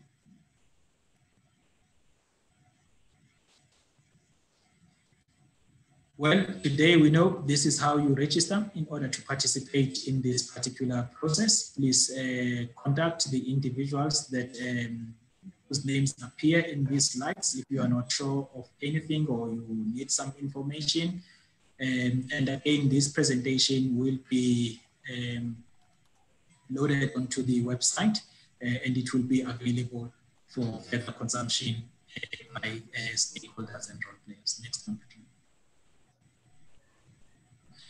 Well, on my side, thank you very much. Sorry for taking long, but there is a lot that we got over the last 2 weeks, and synthesizing it in these few slides probably may not have done justice to the discussions that took place, but it's an attempt, and let us engage. Thank you very much. Back to you, Rian. Thank you, Mr. Moseko. I see we've got quite a number of comments in the chat, as well as a hand up. What I'm going to do is maybe first allow the hand to take the stage, and then I'll highlight some of the comments that have come through on the chat today. I see there's a hand up from Mr. Sicelo Ngomezulu. Sicelo, can you please just unmute yourself, and then you can have the floor. No, sorry, sir. I think I've made my comments. I don't know with the regarding of raising a hand, but I've made my comment. I'm waiting for responses. Perfect. Thanks, Mr. Ngomezulu. Sibongiseni, what I'll do then is I'll highlight what Sicelo was indicating on the chat, just for noting, and see if there's comments to that, is twofold. The one is, and it probably highlights the same point that Tembisa Jordan has indicated as well, is that radical economic transformation does not always happen fully and honestly on the ground. Sicelo was highlighting that in the area where he's from, there's still fronting with regards to farm ownership and farm operations happening, etc. So on the ground level, they're still experiencing that the benefits aren't flowing where they need to. That radical economic transformation is not happening. I suppose raising it as another issue, which we have to consider both within the PGDS as well as the Psdf as well. And Mr. Ngomezulu, if I recall correctly, the other comment you raised was with regards to Jozini Dam in the north, that we've got the dam there, but the reticulation from the works, etc., to the communities around that area is not there. And there's also difficulty with water tankers that service some of the areas that can't deliver the water to the areas.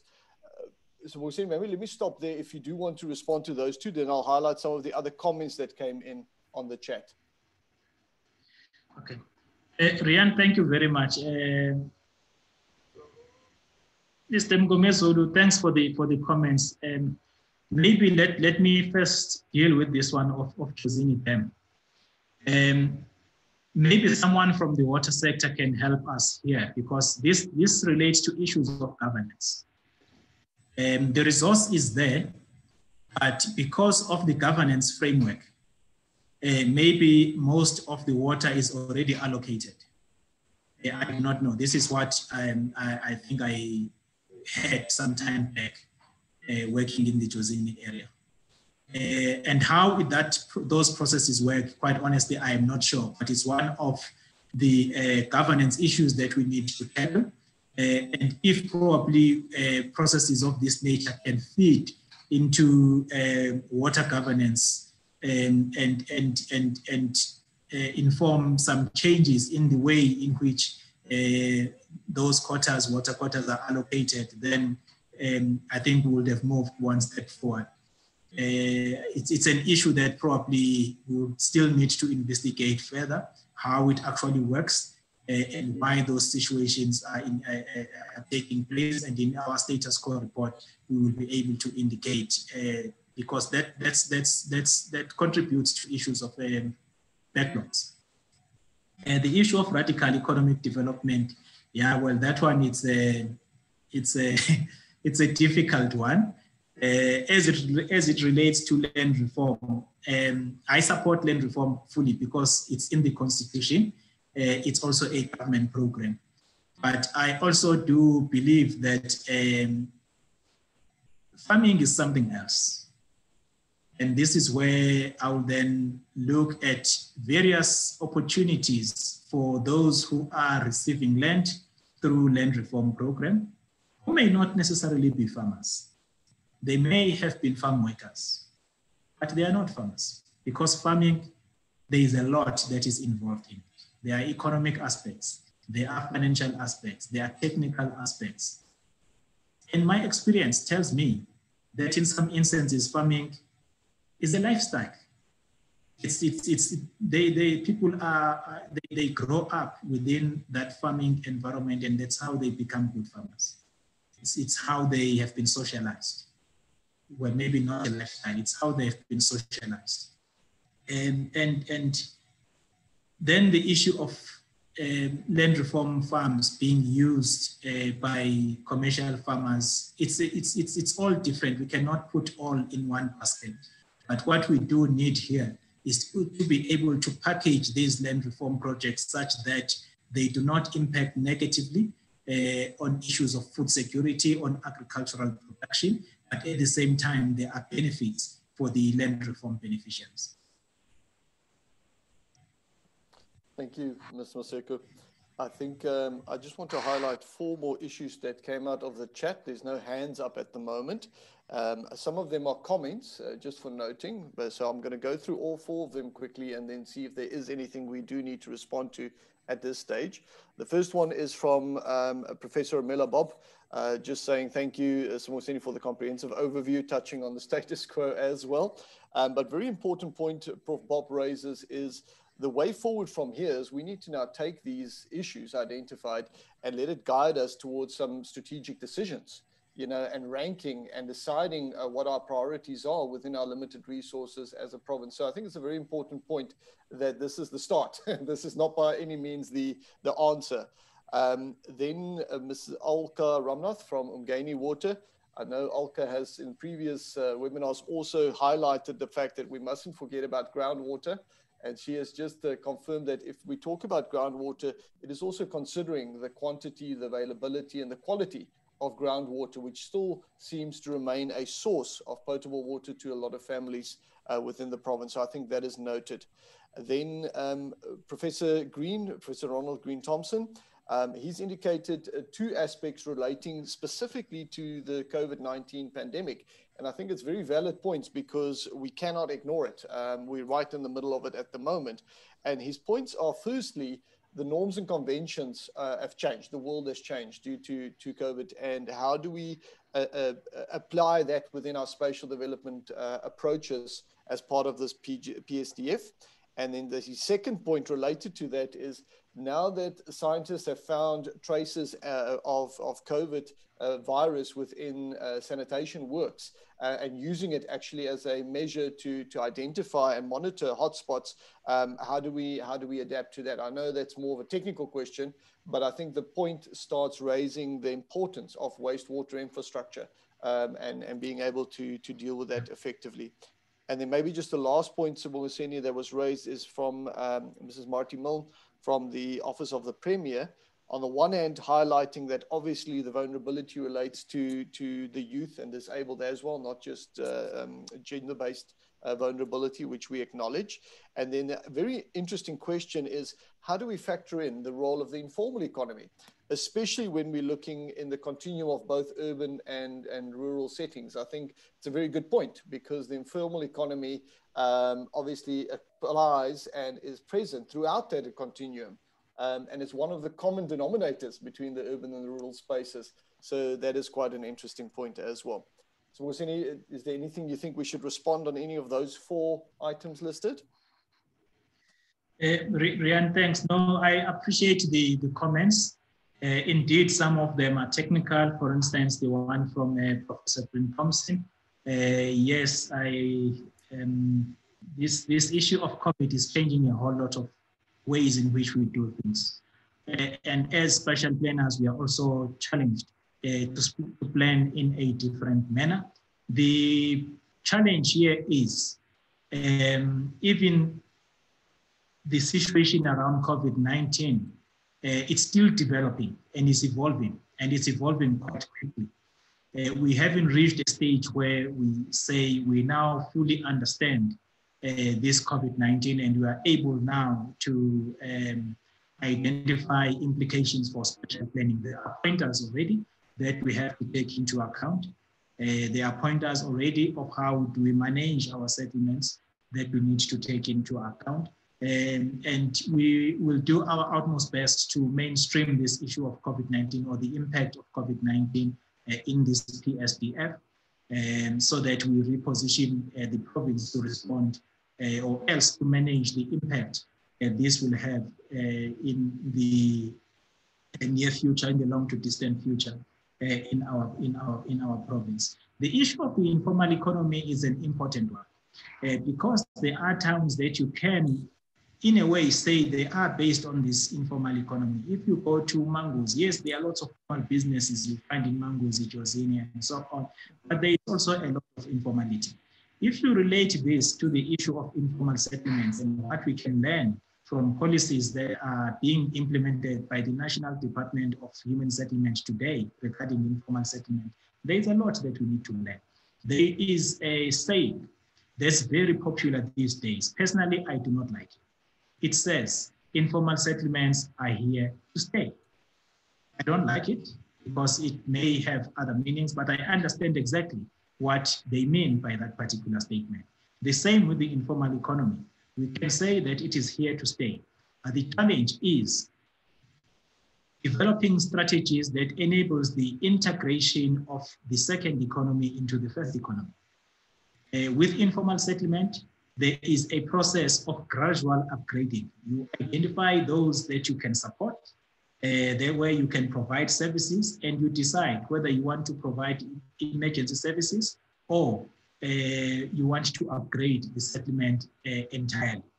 So we can do the same, developing similar type of strategies whereby we internalize the informal economy and we integrate it into the formal structures that exist to manage economies in our localities.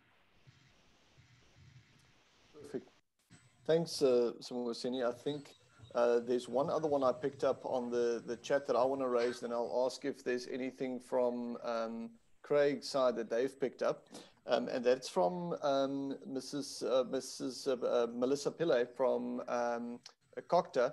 And Melissa indicates that the disaster management component of sustainability is quite important. And I think disaster there is both natural, if you look at what's happening on our coastline in KZN and how the coastline changes. If you start thinking about the flooding that we experience at the end of the Umgeni River, the Tugela River system, especially as it goes through KwaDukuza on a daily basis, the drought that we had a year or two ago, and of course, you know, things like pandemics. And I think the point she raises probably relates to the fact that we need to start planning for the unplanned as well as we're doing the spatial development framework, and start to build on that spatial resilience to try and avoid or mitigate these sort of disasters. I think that's an important point that she has raised. Craig, are there any other points coming from the chat that I might have missed? Rian, one of the things that I think is important is a question raised by Professor Green Thompson is, does the Psdf narrow the inequality gap in our province? And it goes back to spatial equity at the end of the day. We've called it spatial transformation in our, let's say, envisioning side, and we might need to be careful how we do things. And cutting across to that is another thought by Rob Sloto, who also just said, look, we're talking about the environment and sustainability. The degradation side of it isn't always considered the same thing. In other words, and says specifically quotes the sections in the legislation: prevent degradation, promote conservation.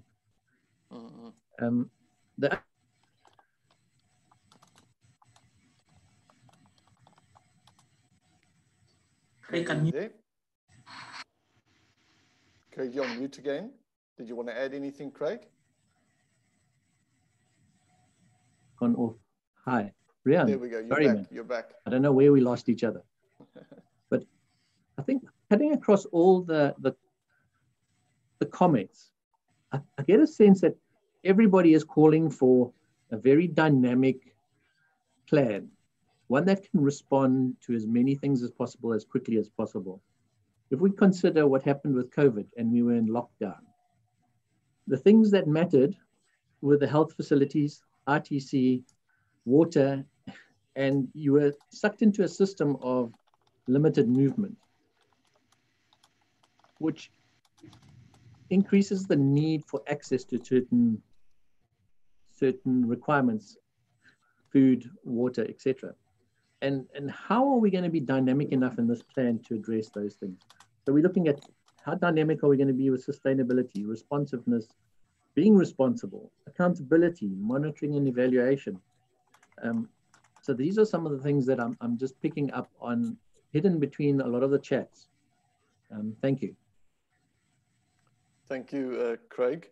So Mohseni, before you maybe respond to one or two if you want to, I think just this last point about the dynamic plan of the Psdf, I just want to highlight, I think I heard the same thing in between the lines and throughout all of these webinars in the past 2 weeks, is that the time for plans, being it provincial growth and development strategies, being it SDFs, being it municipal IDPs, to lay on a shelf and gather dust is gone. I think what the current pandemic has shown us is when trouble hits, those things don't matter if they aren't able to respond and if they aren't assisting communities in responding and mitigating the situation they find themselves in. And I think that's a theme we'll take throughout the Psdf. What I just want to highlight, though, is a lot of those responses, you're talking about a dynamic document, etc., is not always just addressed within the Psdf. I understand we've created in the past 2 weeks a platform to create a lot of development issues that touches the communities in KZN, but we need to understand that the full response from implementation is not just contained all within the Psdf. A lot of it is contained within the PGDS and the whole system of implementation going down from national government to local government and in partnership with public sector, private sector as well. So I think a lot of the messages we are getting in these platforms or in these discussions, we might just need to relay back to the PGDS as well. And luckily that was the whole purpose, and that's why the commissioners and the Office of the Premier are forming part of these discussions too. So Mohseni, did you want to add anything to those points Craig raised? Maybe again, the impact of COVID-19 in special planning. Today we've got COVID-19, we don't know what we will have tomorrow, which again, Craig, will probably force us to live under those circumstances where movement is constrained. In which case then, whatever that our government at the time defined as basic necessities that needed to be available and accessible. The question then is, how then do we guide the design, the transformation of our settlements in a manner that would enable residents to access those basic necessities where they are forced in a lockdown situation. And you can then escalate that to different areas where to say, this is developing norms and standards that would say in a rural context, this would be the norm in terms of locating such facilities. This will be a norm in terms of locating and the distance that people have to cover to access a school. Indeed, last week I made mention of that unfortunate incident in Bula. But honestly, a 14-year-old should not walk 7 kilometers to a school. And it's an impact probably of the past planning policies. I don't know. It's an impact of our early democratic planning policies. I do not know. But the reality is that is already saying to us, we need to transform settlements like that one such that a walking distance to a school is within an acceptable range. I think CSIR has actually done a great deal here in terms of developing some of these norms and standards. However, KwaZulu-Natal is different. because of the topography and the terrain, a school can be within a kilometer, for instance, but a road to access or a path to that particular school may take you 3 kilometers because of the terrain. We do need then to take and adjust these norms and standards to take into account such situations. Inequality gap, difficult one. At the moment, we've got indicators that would say to us, these are the areas that we regard as poverty pockets. These are the areas where there are service backlogs. And I think from a special perspective, that is what we will use at present to kind of determine these inequality gaps in areas where then we need to deal with poor access to services of poverty and so on. Perfect. Thanks, Mr. Maseko. I think looking at the comments and responses coming through, it slowed down slightly. And I think we have captured most of the comments that have come through today. Maybe from my side, I want to encourage everybody to go onto the link that Mr. Maseko highlighted and which we raised earlier, that www.tinyurl.com/PSDF-issues. I've just had a look now. There's already a couple of role players, that have gone on there. They've engaged, they've ranked and scored the issues that we have listed, and they've added a few more comments to it. Ladies and gentlemen, I don't think we can reiterate how important it is to do that. A lot of the issues that we've raised here today, a lot of them aren't new. It's things we've been battling with for some time. And certainly one needs to be very strategic about it, as Professor Bob has said. And one way of doing that is getting a sense or a feel or a feedback to some of the role players and their opinion about what are the critical things that we need to address. It's almost the best way of becoming a collective mind or a collective intelligence of all of the development planners within the province itself. And that's why when you do go onto that online form and fill in the form, we ask you who you are, which department you're from, etc., so that we know it's somebody that works with it on a daily basis. So if somebody from Umgeni Water has got a particular opinion about the priority of water resources, we understand it and we take that seriously as we go into this process. So I really want to encourage you to fill in that form, to go and rank it. Some of the feedback we received this morning is it works very simple and quick. Yes, you have to think about it, but it's not just to get a cursive overview. We really do want to have your participation as much as possible. Ladies and gentlemen, I think, like I said, the comments have started slowing down. We did capture a couple of comments. We do look forward to your inputs and your comments on both the online form that I've just indicated, as well as throughout the PSDF process over the next couple of months. I think before I hand over to Mr. Brooks again, just to close for us, I do want to, just from my side and from the Isiboko team, thank you for your participation. It's been a whirlwind 2 weeks with all of these webinars following day on day, but we actually managed to get quite a bit of comments from yourselves. So from a technical perspective, I really want to thank you and thank you for your inputs. I think to close the meeting, I'm going to hand back to Mr. Brooks just for a few closing remarks. Then he will also close the meeting and we'll stop the recording, and you can afterwards have a look on both this recording as well as other information on the COCTA website, which we have listed to you as well. Thank you very much. Mr. Brooks. Riaan, thank you very much again for this opportunity.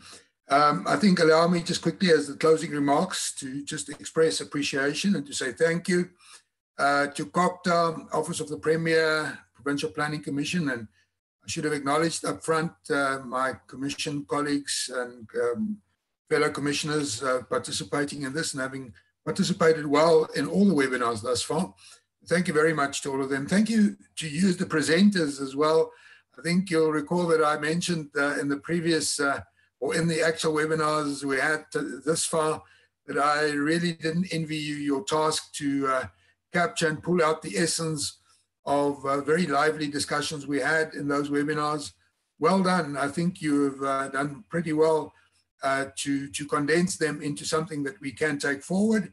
I really think that there was great value added in these webinars.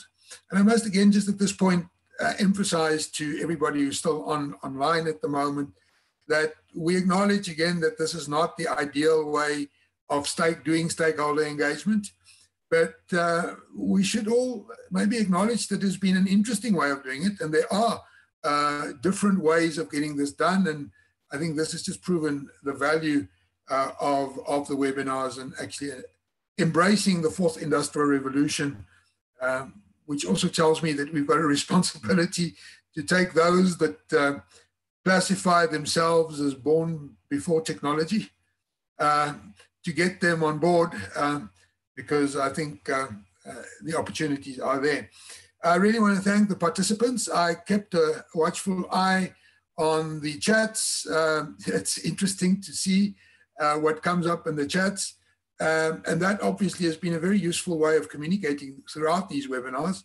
And Craig capturing all of that in the background, thanks for that. To those that actively participated through the chats or otherwise, thank you for you. And those who were still to engage, I mean, this is also on YouTube and a whole range of other platforms, social platforms that Rian shared with us. Please don't stop having an interest in this process at this stage. It's still early days. There's still lots of room because we do want to develop a strategy that is both the PGDS as well as the Psdf, to have strategies and frameworks that are fully supported by a broad stakeholder group. Remember, this is not government's plan for our province. This is our plan for our province, and therefore it's really important for us to participate. We would like to remind you that this is not the end of the road, although this is the last webinar. Both Sibongiseni and Rian shared with you which platforms are still available for you to continue and to provide input to both the growth and development strategy and the spatial development framework processes as they go forward.